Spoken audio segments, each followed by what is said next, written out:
It's been a life-changing year. From that moment, from playing the last few holes, knowing that it could have been my last sort of go at competitive golf, and then to get the card at Q School, and then the doors it opens from there were amazing. The biggest thing I've spoke to people about is, it's a life-changing moment, but it's just another opportunity really. There's no guarantee you're going to go out there and perform and win money and keep your card. It's just another opportunity to go and you're starting again at the bottom of another ladder. Just over 12 months ago, Chris Hanson was among 150-odd hopefuls at the 2015 European Tour qualifying school final. After a nervy finish to the six-round tournament, he managed to secure the very last qualifying spot, achieving his dream of owning a European Tour playing card after 9 years of trying. It's an experience you don't get a lot on the golf course. You're not there playing for money, or sometimes not really there to win the event. You're there just to qualify, and I was 7 under on the mark, I think, or 8 under on the mark at the time with a few holes to go, and missed a few decent chances, and it came down to the last 2 holes, needing 2 pars, and thankfully I hung on and got the job done. Immediate relief it felt, but still some uncertainty, because although we were the last group out, you still, until you sign your card and had confirmation from somebody, it still was sort of, it wasn't really happening. So coming out of the scorer's tent to the media and speaking to guys and getting the confirmation, it was quite overwhelming. If the challenge of earning a card was difficult, Hanson and the 26 other graduates had an even harder task ahead of them, keeping hold of it.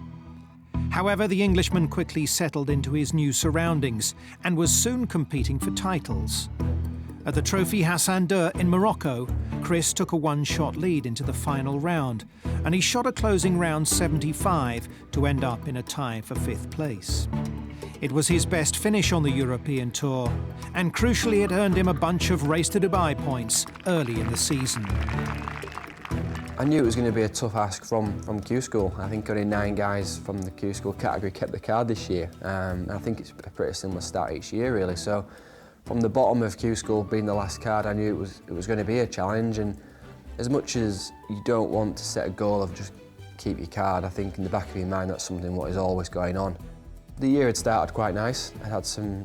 I'd made most of the cuts I'd played, and I knew my game was in a good place. My coach, Mark Pearson, had been out to Morocco with me to prep for that event, and things felt good. After 2 rounds, I was playing quite nicely and in a decent position. So, 3rd round, I think I shot course record 5 under, and moved into first, overnight leader, and it came quite soon really in the year. I think it was May time or something, but I slept well that night and felt I handled myself well on the day, and I don't think the score I shot, I think I shot too early, didn't quite reflect how I played in that round, and I ended up finishing 5th, but 5th was, for me at that point in my career, was an unbelievable achievement, and to put that money on the order of merit early on, knowing with the re-rank coming up, and to actually put some money in the bank account for a change was a fantastic moment in my career, and we look back on it as a big achievement.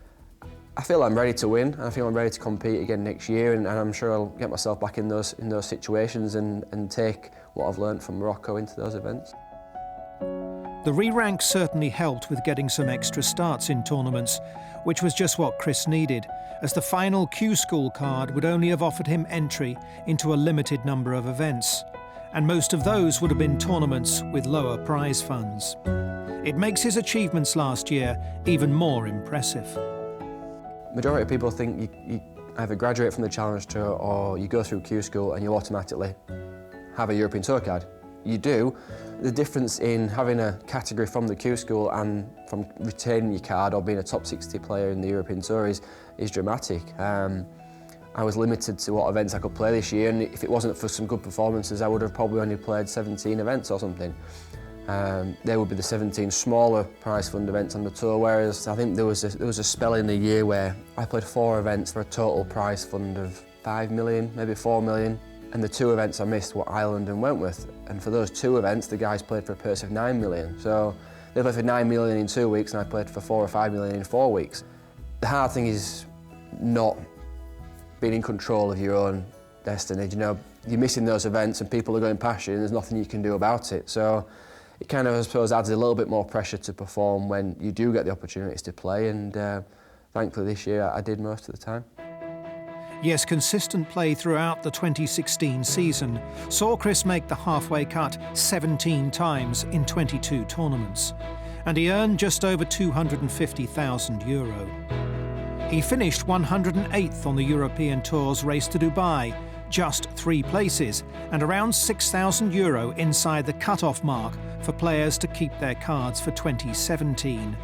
In a game of fine margins, he knew he would need to give his all on every single shot each week.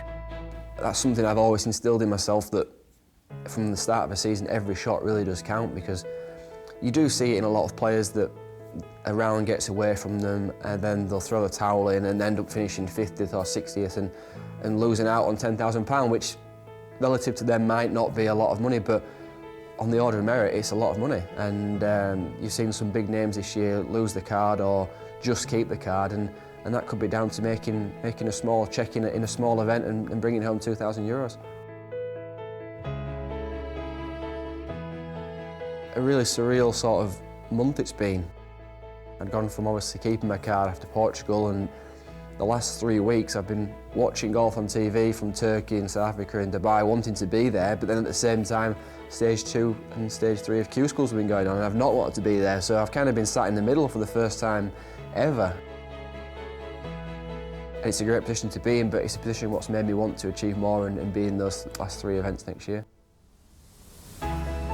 It's going to be great to be able to plan events this year and playing events like the Desert Classic and playing on home soil, playing at Wentworth and playing the British Masters events, what I didn't get anywhere near playing this year. It's going to be really good, and just being able to plan the year with my family and plan accommodation early and just be really prepared for a year this year and really know what's coming, what's around the corner.